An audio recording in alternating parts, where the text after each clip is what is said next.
BRS कारगुजार सदर व रियासती वज़ीर तारक रामाराव ने कहा कि अपोजिशन में कोई ऐसा लीडर नहीं है जो वज़ीर आला केसीआर की बराबरी कर सके। उन्होंने कहा कि वज़ीर आला केसीआर की ज़ेर क़ियादत हुकूमत में तेलंगाना का हर गांव एक मिसाली बन गया है।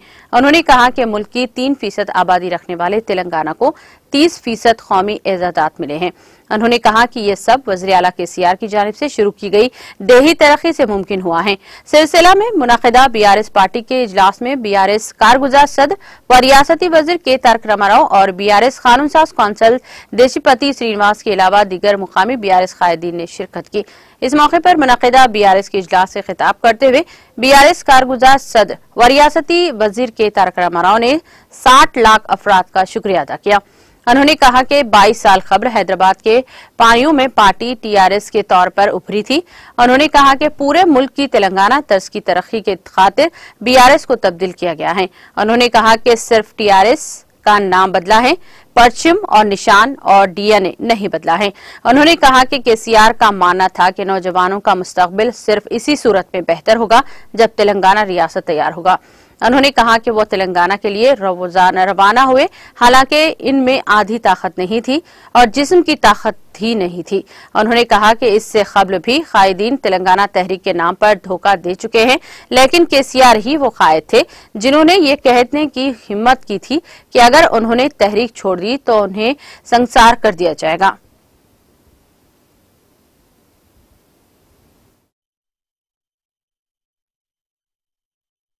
సుపరిచితుడు కాదు కేసీఆర్ అనే పేరు ఇంకప్పటికీ స్థిరపడలేదు. ఆనాడు ఆయన పేరు చంద్రశేఖరరావు, కల్వకుంట్ల చంద్రశేఖరరావు. సిద్దిపేట ఎమ్మెల్యేగా, రాష్ట్రంలో మంత్రిగా, డిప్యూటీ స్పీకర్గా కొన్ని పదవులు చేసిన వ్యక్తిగా మెదక్ జిల్లా కాడికి బాగా తెలుసు. రాష్ట్రంలో కూడా చాలా మందికి తెలుసు, కానీ అంత పాపులర్ కాదు.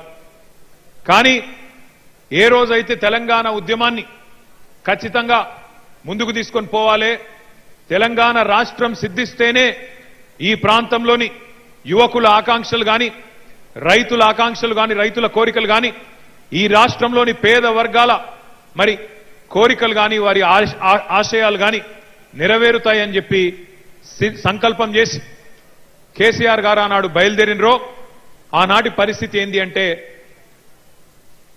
టీఆర్ఎస్ అనే గులాబీ జెండా, టీఆర్ఎస్ అనే పార్టీ పెట్టి గులాబీ జెండా ఎగిరేసినాడు.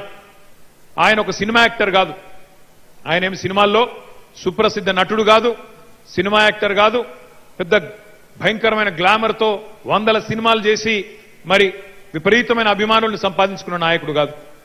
పోనీ ఏదైనా ఒక కుల సంఘానికి నాయకుడు, ఆయనకు కుల బలం దండిగా ఉందంటే అది కూడా లేదు.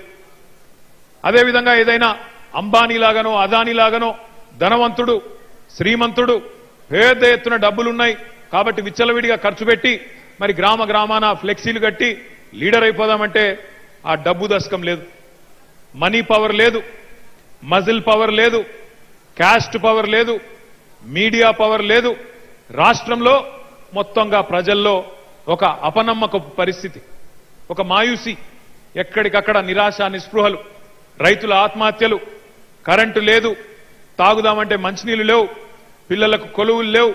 ఇట్లాంటి వాతావరణంలో ప్రజల్లో ఉన్న ఒక నమ్మకం ఏంటంటే తెలంగాణ అనే నినాదాన్ని, తెలంగాణ అనే పదాన్ని రాజకీయ నాయకులు కేవలం తమ స్వార్థానికి వాడుకుంటారు.